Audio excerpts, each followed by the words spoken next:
नमस्कार दोस्तों, प्रकाश कोचिंग के YouTube चैनल पर आपका हार्दिक स्वागत है।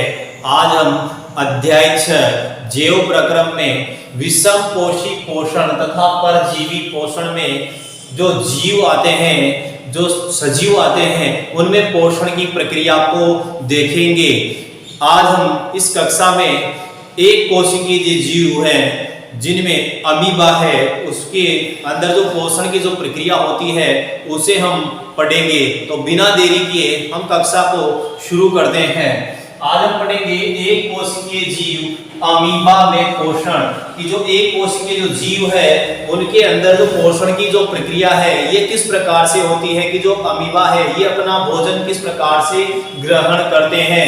पहले हम एक कोशिकीय जीव जो अमीबा है इसके बारे में जानते हैं कि जो ये अमीबा है, जो एक कोशिकीय जीव है, इसका निवास स्थान कौन सा है, किस प्रकार ये अपना भोजन ग्रहण करता है।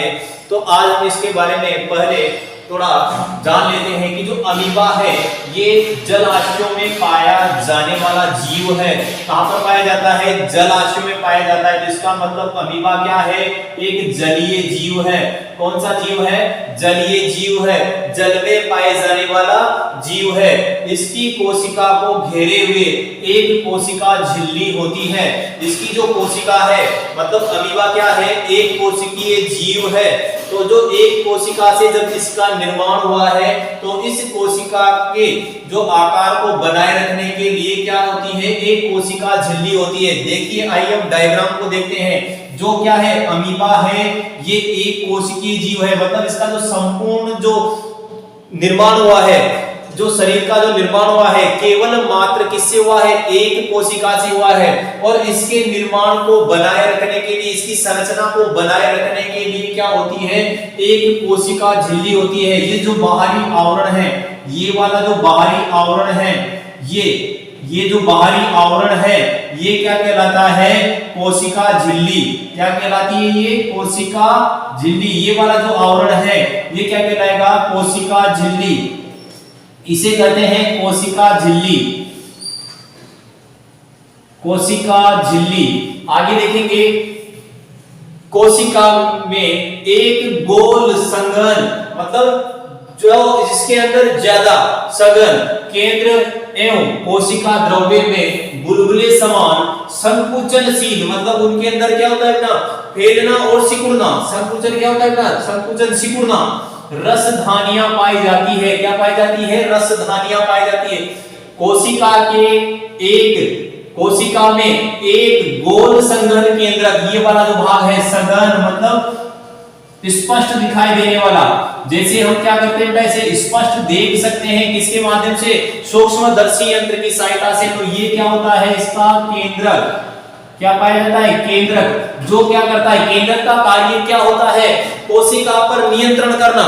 केंद्रक का कार्य क्या है? कोशिका पर नियंत्रण करना। कि जो कोशिका है इसकी जो कार्य हैं, जो क्रियाएं हैं, उस पर नियंत्रण कौन करेगा? केंद्रक करेगा। तो केंद्रक कोशिका में उपस्थित होता है जिसके अंदर वह कोशिका पर नियंत्रण रखता है। आगे नेक्स्ट, संघन केंद्रक होता है कोशिका द्रव्य में बुलबुले समान संकुचनशील रसधानियां पाई जाती है। जो कि ये क्या है? ये छोटे छोटे जो पॉइंट है ये क्या है? कोशिका द्रव्य। क्या कहलाते हैं? कोशिका द्रव्य। कोशिका द्रव्य। कोशिका द्रव्य का दूसरा नाम क्या होता है? काचाभ द्रव्य। क्या होता है ये? काचाभ द्रव्य। इस कोशिका द्रव्य को हम क्या नाम देते हैं? काचाभ द्रव्य कहते हैं। और इसी के अंदर क्या पाई जाती है? संकुचनशील रसधानियां। ये जो पॉइंट दिखा रहे हैं ये क्या होती है? संकुचनशील रसधानियां। ये क्या होती है? रसधानियां। रसधानियां जो क्या करती है? भोजन का पाचन करने में सहायक होती है।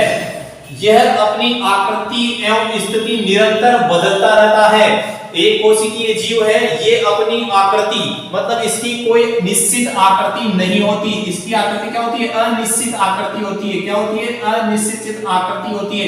इसकी कोई आकृति नहीं होती। जो अमीबा है, जो जलीय जीव है, इसकी कोई आकृति नहीं होती है। साथ ही ये अपनी स्थिति को बदलता रहता है, मतलब निरंतर। जैसे मान लीजिए यहाँ पर है, थोड़ी देर बाद कहां पर चला जाएगा? यहाँ पर चला जाएगा। मान पहली अवस्था इस प्रकार की है, अगली अवस्था में अपनी संरचना में परिवर्तन कर लेगा।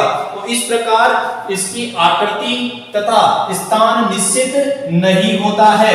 आगे हम देखेंगे, यह एक अथवा अधिक अंगुलियों के समान प्रवृत्त निकालता है। प्रवृत्त का मतलब ये वाला जो भाग है, ये क्या है, इसके प्रवृत्त है, जिसे हम क्या कहते हैं, पादाब कहते हैं, जिन्हें पादाब कहा जाता है। पादाब का मतलब समझते हो ना, पैर। क्या कहा जाता है, पैर। ये क्या करता है, उंगलियों के समान, उंगलियों के समान क्या निकालता है, प्रवृत्त निकालता है। प्रवृत्त मतलब उंगलियों के समान संरचनाएं बनाता है, जिसे हम क्या कहते हैं, पादाब कहते हैं। क्या कहते हैं, पादाब। पादाब जो क्या करते हैं, इसको गति करने में सहायता प्रदान करते हैं। क्या करते हैं, गति करने में सहायता प्रदान करते हैं। उसके बाद आगे हम पढ़ेंगे, जो इसे गति प्रदान करने एवं भोजन पकड़ने में सहायता करते हैं, यह कुछ सूक्ष्म जीवों को आहार के रूप में ग्रहण करता है। किसके रूप में, आहार के रूप में। मतलब इससे भी जो छोटे जो सूक्ष्म जीव होते हैं, इससे भी जो छोटे वर्ग के जो जीव हैं, उनको क्या करता है, ये आहार के रूप में ग्रहण करता है।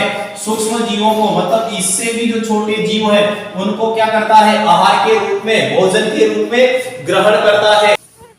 भोजन का आभास होने पर पादाब के द्वारा खाद्य रिक्तिका का निर्माण करता है। जब अमीबा को क्या होता है, भोजन का आभास हो जाता है कि यहाँ पर भोजन उपस्थित है, तो ये क्या करता है, खाद्य रिक्तिका। खाद्य रिक्तिका मतलब एक खांच का निर्माण करता है। इन्हीं पादाब के द्वारा क्या करता है, खाद्य रिक्तिका का निर्माण करता है, और खाद्य रिक्तिका का निर्माण कर उस भोजन को क्या कर लेता है, जकड़ लेता है, पकड़ लेता है। और आगे देखेंगे, निर्माण कर उसे कोशिका के द्रव्य में भेज देता है। क्या करता है, खाद्य कण को कोशिका के द्रव्य के अंदर भेज देता है, तथा खाद्य कण को अंदर भेजने की जो प्रक्रिया है, खाद्य कण को कोशिका के द्रव्य में भेजने की जो प्रक्रिया है, यह प्रक्रिया क्या कहलाती है, एंडोसाइसिस कहलाती है। देखिए यहाँ पर क्या किया, अमीबा ने भोजन को पकड़ने के लिए, भोजन के पास पहुंचने के लिए पादाब का निर्माण किया, मतलब पैर का निर्माण किया। पैर का निर्माण कर वह भोजन के खाद्य कण है, जो भोजन है, वहां पर पहुंचा। वहां पर पहुंचकर अपने पादाब के द्वारा किसका निर्माण किया, खाद्य रिक्तिका का। किसका निर्माण किया, खाद्य रिक्तिका का। खाद्य रिक्तिका, खाद्य रिक्तिका का निर्माण किया। खाद्य रिक्तिका में क्या करता है, अमीबा भोजन को पकड़ लेता है। जैसे ही खाद्य रिक्तिका का निर्माण हुआ, भोजन यहाँ पर पकड़ लेता है, और भोजन को पकड़ने के बाद ये अपनी आकृति में क्या करता है, पुनः परिवर्तन करता है, और पुनः परिवर्तन कर भोजन को क्या करता है, इस कोशिका द्रव्य में भेज देता है।